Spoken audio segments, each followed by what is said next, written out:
This is the perfect room if you're looking to expand the family. It's perfect. There's a kid's room or a playroom. Did you say playroom? Yeah, playroom. I've been very bad. You know what, let me give you a moment. I'm gonna feed the pancake. Yeah, you go feed Okay. the...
Good evening and welcome to episode 67 of the Private Property Podcast. I'm your host, Zama Khumalo. It's a Thursday edition of the show. And of course, this evening, we're going to be talking about tenants. We're certainly going to be exploring the 5 signs that you need to look out for that will let you know that you're dealing with a bad tenant. And some of the things that you can look forward to in this evening's show is really looking at some of not only the signs that you're dealing with the bad tenants, but perhaps some of the things that you should be aware of as we screen tenants during this particular period. I think a lot of us who are in property investment certainly know that our portfolios have been affected by the COVID-19 crisis and want to still be able to find new tenants in the event where lease agreements have, of course, lapsed. So what kind of tips can we get to help us, source the right tenants and the best tenants? Also, of course, want to look at the right screening that we should be doing when we're looking for tenants, because it is one of those things that as a landlord, you can either, choose to do it yourself or certainly outsource. And even when you're outsourcing it, what should you be asking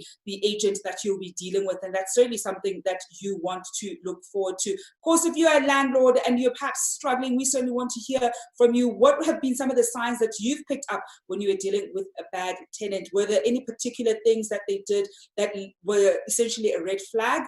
Whether it was before you even got them as a tenant or as you got them as a tenant and they've already signed that lease agreement, you got a sense that maybe this isn't necessarily the best tenant. We certainly want to hear from you. Do share your comments and questions below.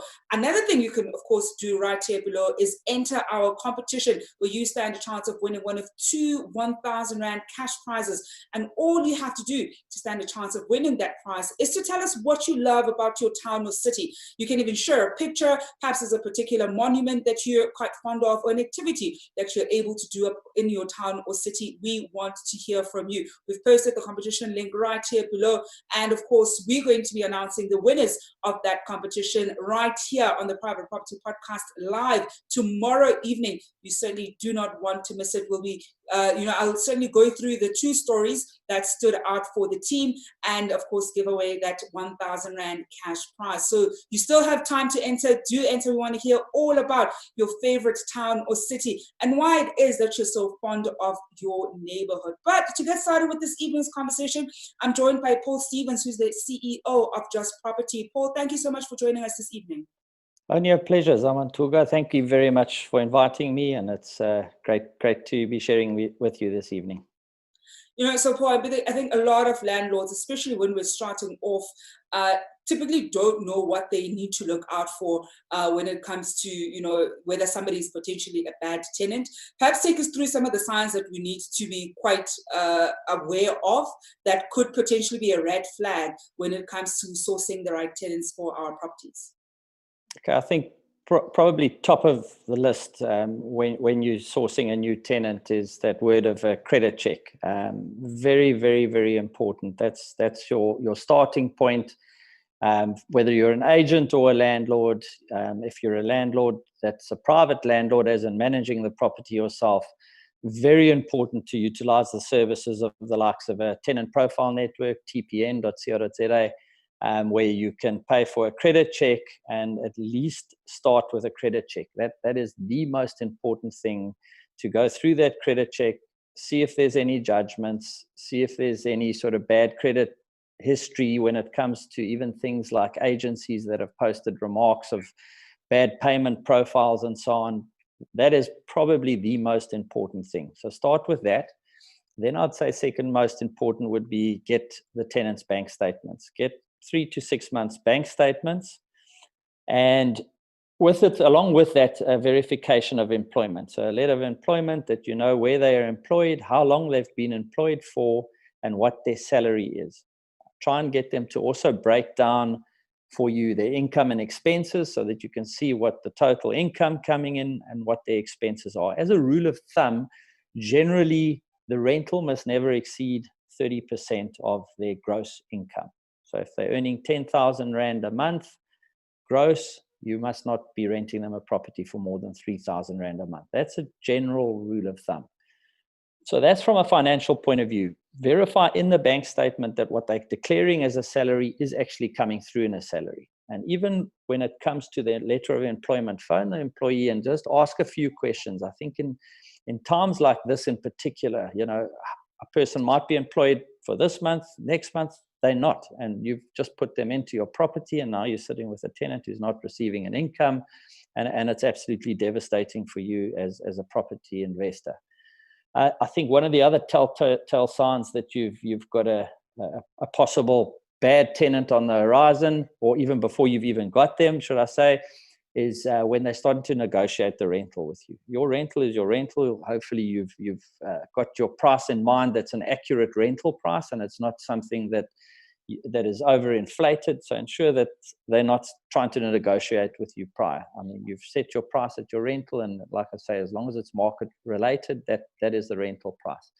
The other thing is negotiations around deposits. You know, as tough as times are economically, as a property owner or landlord, one of the most crucial things is to ensure that you secure your deposit. And generally, as a norm for deposits, if you look at the average in the country, it's sort of 1.5 times the rental amount. So again, with reference to the 3,000 Rand rent that I mentioned now, if you should be charging a 3,000 Rand breakage deposit, and on top of that, I would go for another half a month, so another 1,500 Rand, just for utilities to cover you, that you adequately sorted. I know a lot of people try and get 2 months deposit, which I think is a little bit excessive in times like this. And try not to start negotiating payment terms with things like deposits. Very important for you to try and get that deposit and secure it up front. Then other little things is always trust your gut. So try and meet the person on site. Ensure that it is that person and that there's not somebody viewing on their behalf. If somebody's coming to view on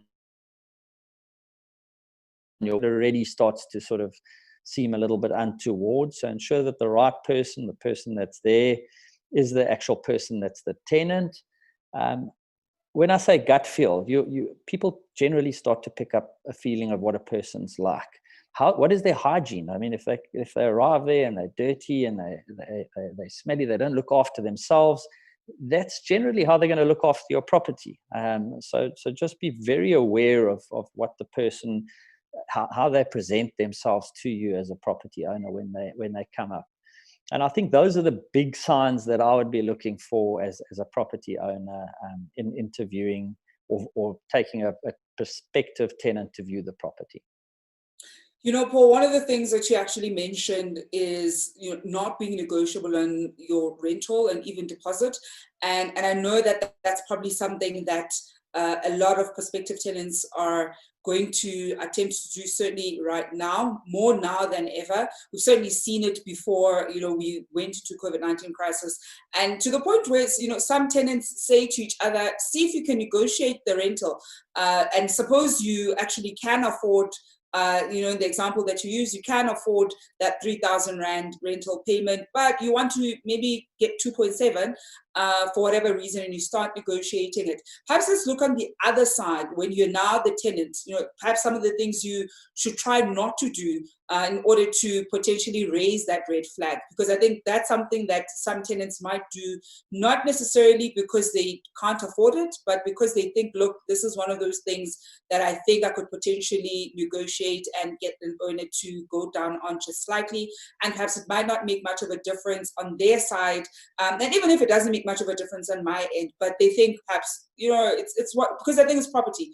Oftentimes in property, there's so many things that we constantly negotiate that perhaps they think even rental, the rental amount is also negotiable. So what should tenants rather avoid doing in order for them to potentially raise a red flag to a prospective landlord?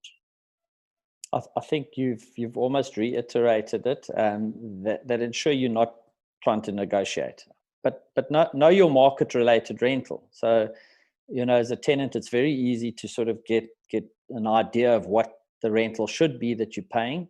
So before that, you've done a lot of research, you've looked for a property, you've got a good idea of what the rental should be. So yes, if you feel that the rental is a little bit expensive, if you're looking at a unit where there's multiple places in a complex and some are marketed for 5,500 Rand, and yours is marketed for 6,000 Rand, then it does leave a little bit of room for some form of negotiation, in particular if it's a private landlord, because what we do find is certain private landlords are sometimes not that well aware of what the market related prices are. Sometimes they feel their place is worth more than it is, or sometimes less even.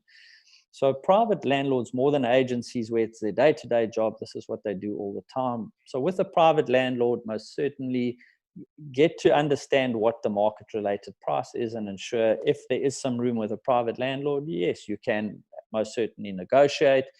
Ensure that you're possibly paying a fair lease fee. Lease fees or administrative fees, as they're called, can vary anywhere from 100 Rand up to 1,500 Rand in various agencies that they charge you to draw up the documentation. So, and as I said, your personal hygiene, just ensure that you show up. If you've set a time to meet a landlord at a property, show up looking respectful, possibly leave the children at home so that they're not distracting you and the landlord while they're trying to view the property. Show up on time. There's nothing, I think, more off-putting for somebody that's set a time for a viewing of a property and you show up 20 minutes late with all sorts of excuses. Yes, things do happen, but just try and be prompt, because it starts to show the type of person you are.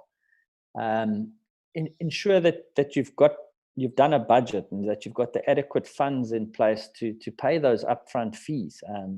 When you're a tenant and you're moving from one rental property to another, and very often your deposit is held up by either a landlord or an agency for a period because of maintenance that's happening, and you needing to put down a deposit in a new place, an administration fee, and a first month's rental, it's often a large bulk amount of money. So ensure you've done your numbers. I think it just stands you in good stead if you're going in there prepared and just seeming more organized. And again, just ensure that you've also got your credit rating right. Very easy nowadays to go and do a credit report on yourself and just ensure all your things are in order. And if not, try and get it sorted out, because it is a big black mark against you, and you will battle to find the adequate and right type of accommodation, particularly with agencies. And I think more and more private landlords are well aware of doing credit checks now. So yeah, definitely those are the big things I would give advice on. And one of the things, Paul, is so a lot of landlords are certainly using agents to source a particular tenant.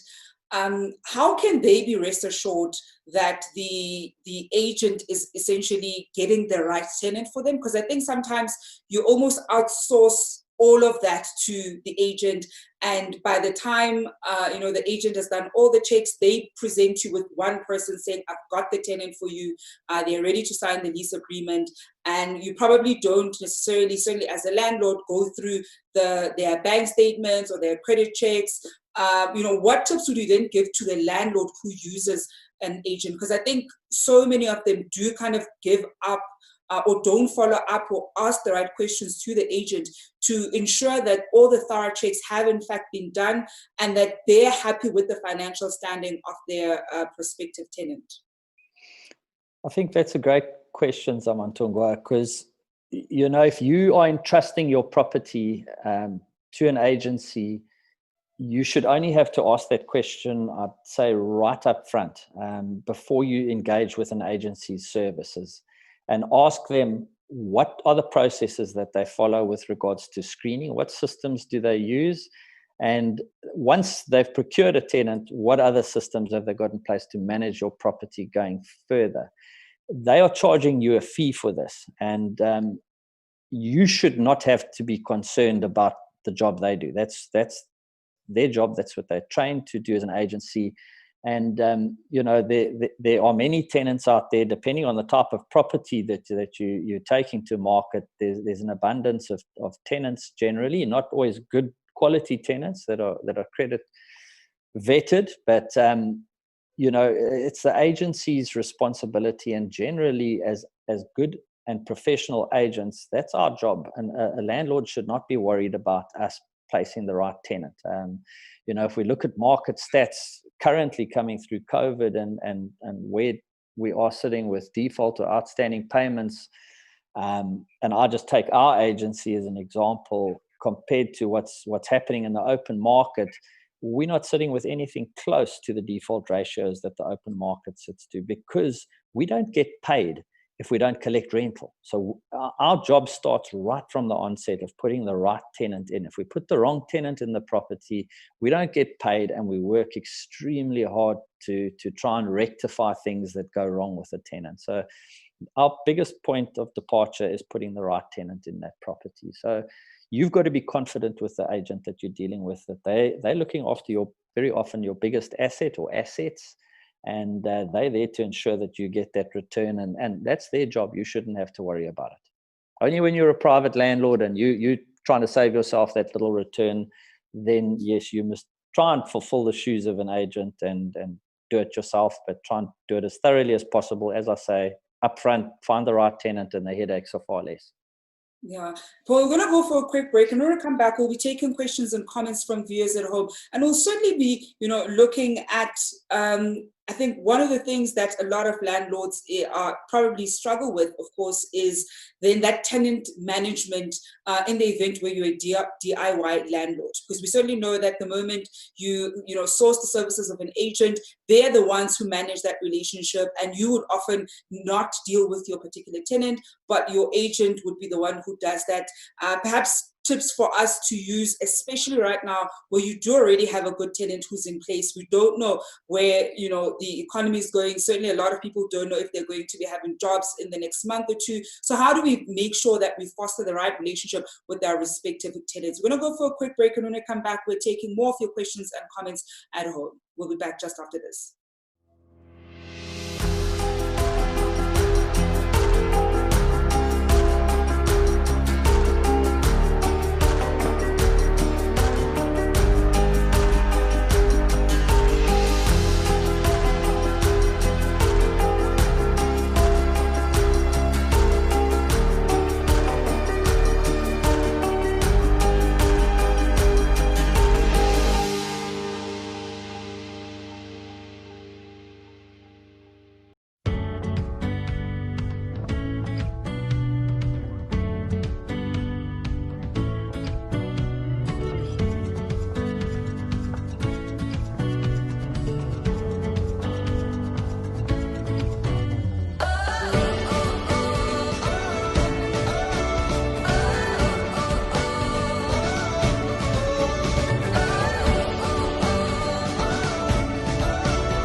Welcome back to episode 67 of the Private Property Podcast. I'm your host, Zama Khumalo. This evening, we're exploring the 5 signs that you're dealing with a bad tenant. We're also sharing tips on how you can spot that bad tenant and what you should make sure to essentially ensure that you don't get a bad tenant.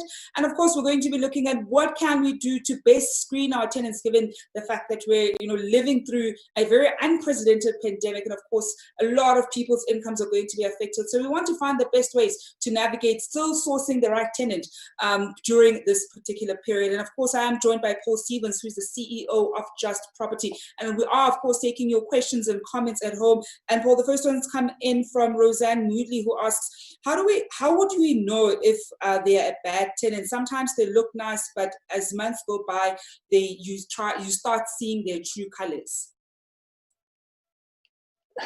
As I said earlier, if you've done your checks and you've done everything that I stated before, so you've done a credit check, you've interviewed them personally, you've checked the bank statements, and down the line things start to deteriorate, like you're battling to get hold of them. They make appointments that you can come and see them to inspect the property, and they're not there. It's all about, and I think you made the mention, Zamantungwa, earlier, just before we took the break, about relationships. And I think coming out of this circumstance of COVID, it's just reinforced it so much more. I mean, I speak to my network of franchisees, and we refer to very much, people look at businesses as transactional businesses. And I think our new era has changed totally, where this is not transactional anymore. This is relationship based. And, as a private landlord, almost even more so, if you're managing 2 or 3 properties or whatever the number is, it's so important for you to have a close relationship, to check in with your tenants, to understand what is happening in their lives. When us as agents have had to come through this COVID period, we've had to check with tenants that aren't paying. Okay, send us your latest salary slip. Let us notify us of your company policy with regards to claiming UIF. Did you get UIF?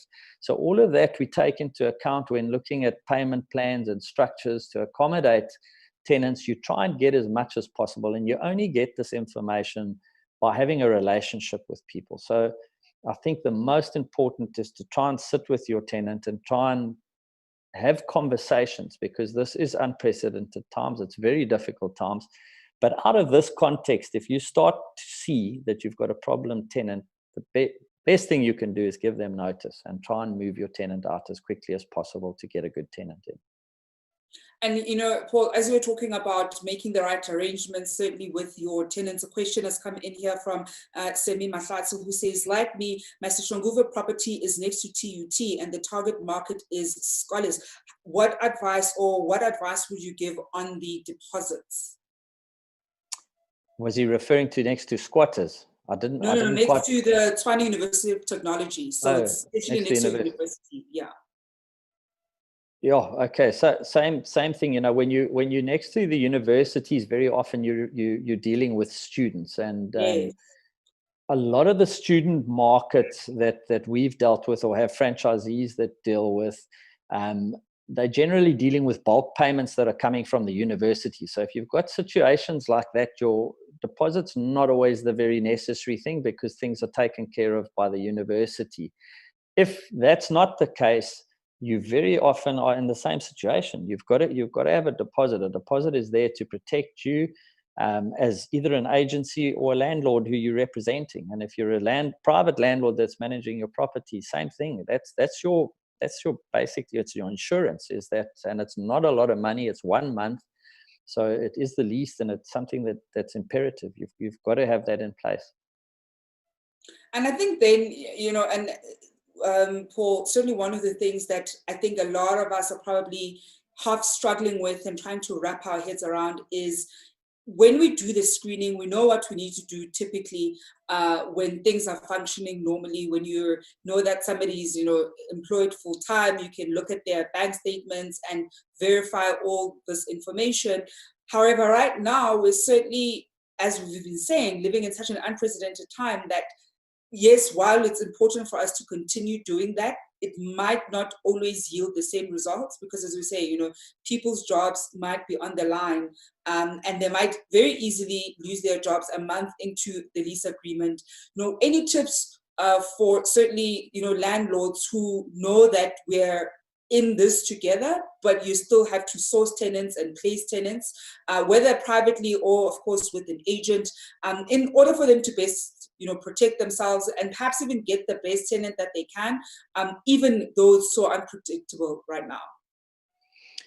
Yeah, I think, as you say, very, very unprecedented times, and a difficult one because, yes, a person that, as I referred to earlier, is employed today might not be tomorrow.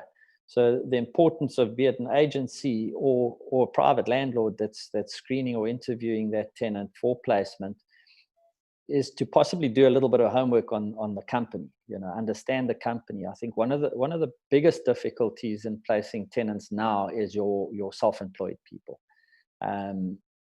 Those generally are quite hard. We know when people are trying to apply for bonds, the banks are very, very tough. And at the moment, those are the ones that the banks are red flagging. So very much similar basis with us is your self-employed are the hardest because they're the ones that are being hit. If it's a restaurant owner that's applying for a rental right now, I'd be very dubious because their poor industries have absolutely been hammered.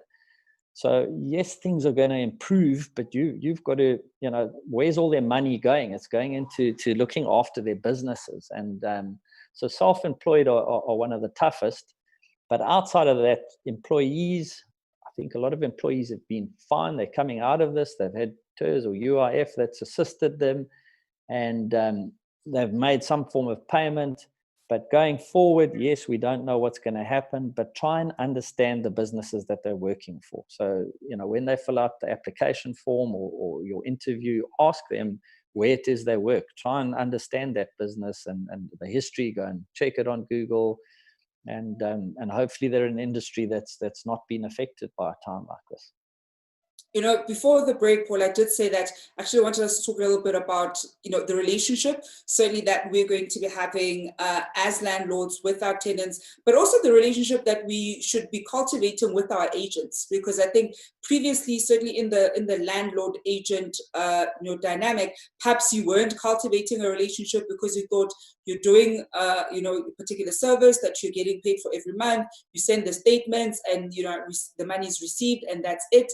What are there certain, or is there a certain way that we should be cultivating, the relationship between the tenant and a landlord, and certainly as landlords with the agents, especially right now, because as you were saying, now more than ever, we need to focus on relationship building and understanding each other beyond just this is a business that's providing a service and that's it, but begin to relate with each other at a slightly different level. Any tips certainly for landlords in cultivating a better relationship with their tenants and also cultivating a better relationship with their agents in the event where they're using an agent?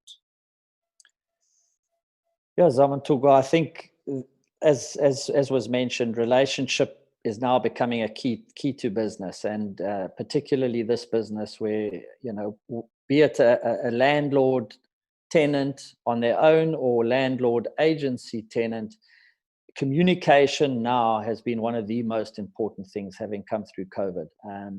We've all been on ice. There's been tension. There's been uncertainty.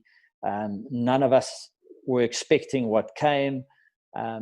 And with it brought all sorts of uncertainty, and along with it, devastation in the economy, which has had a far-reaching effect on many, many, many people. And if you're a property owner, and particularly if you're dealing with an agency, very often you're leaving that responsibility to an agency, and an agency just deals with it. And in times like this, it's been masses of people that were trying to make payment plans. It's been masses of people that weren't paying rental. And in turn, us as agencies aren't getting paid. But this has been the most important time for us as agencies to step up and communicate with the landlords, talk to the landlords, because we're the mediating party. So we're the ones that need to go and negotiate with the landlord, or firstly with the tenant, and see what sort of plans we can make for them, and where they are in their position financially, and then take that back to a landlord and give them our professional opinion of what, and how they can accommodate people. I mean, these are times where it's actually been heartwarming to see how many people have reached out, yes, from the banks down to the property owners that, we've had multiple property owners that were just willing to, on the onset of this thing, say, well, don't worry, I've had a great tenant for the past 8 years. They don't need to pay me for the next 2 months. And that's incredible. These are property owners that also rely on that as income. Very often, a lot of tenants don't see the other side of the coin. They don't understand that a property owner firstly has a bond commitment very often, or sometimes they're retired people that are relying on that for income. They're living off that income, and people just think it's wealthy people that are property owners and that they're not going to suffer if they don't pay the rental. But it's so important, and that's where the relationship aspect that you're asking about comes in.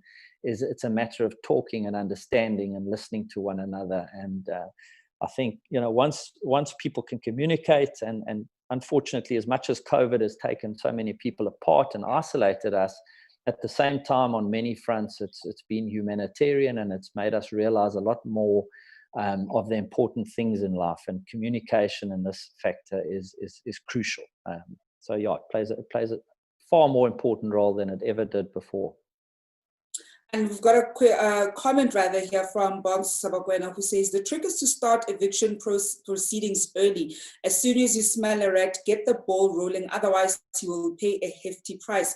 Unfortunately, in these unprecedented times, this advice may not be the best. May just have a conversation and see how you can both see these times through, especially when it comes to a long-standing tenant. And it's certainly something that you were saying, Paul, that there's certainly a lot of landlords that are saying, look, this has actually been a really great tenant, and they're going through this in the same way that I'm going through this. In the event where they can't afford to pay a month or two, then we can rather get into an arrangement instead of starting eviction processes.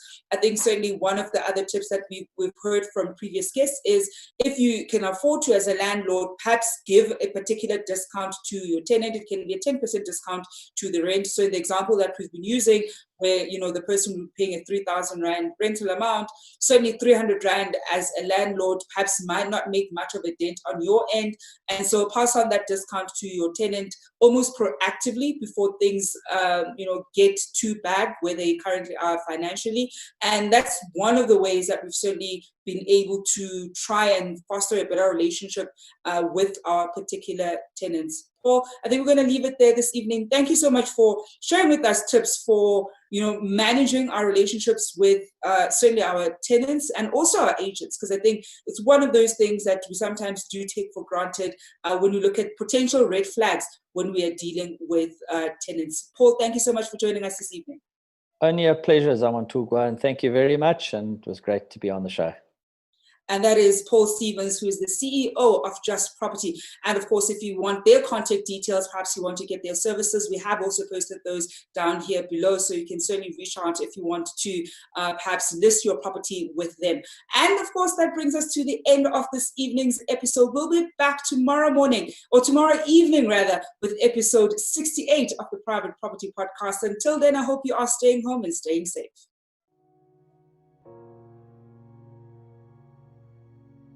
Hi, I'm Alan Footman. I'm a sports tour operator from Cape Town. My family and I have been living in the southern suburbs for 21 years. What we love about the neighborhood is it's very family orientated. Lots of things for the kids to do, especially here where we are next to the farm, where folk can walk the dog, go for runs and enjoy the fresh air.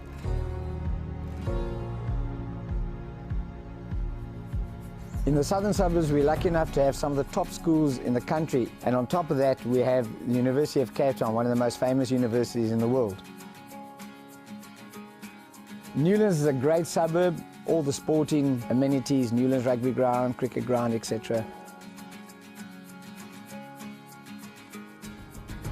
Down the road at Claremont, lots of shopping centres for the kids and for the mothers to do their shopping. Fantastic pubs and restaurants around like Forries, Springbok Bar.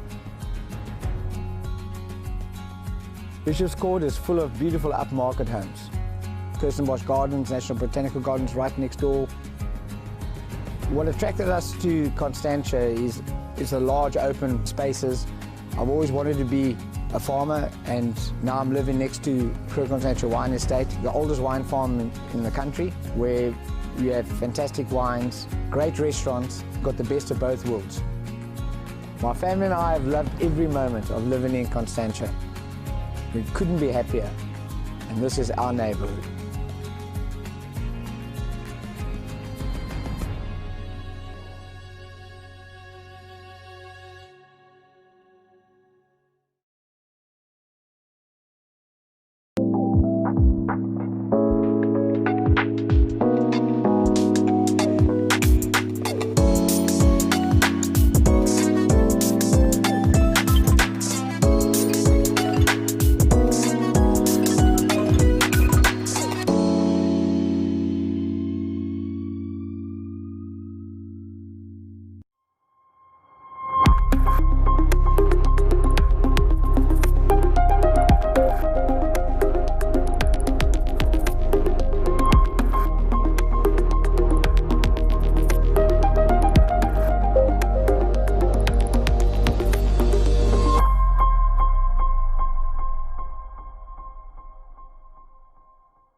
Tips for dealing with the bank. So perhaps you're renting in a property where it is run by a body corporate. Understanding the basic calculation, income minus expenses, and you want to be left with a positive income. It is a very tough game. It's not easy at all. To stay ahead of knowing exactly what your clients need, what their teething issues are. Have a joint move-in inspection. That a lot of people that are coming into sectional title homeowners associations are, just like you described, not only first-time homeowners, but first-time owners and residents in community schemes. They get to see the perspective from the other side of the aisle.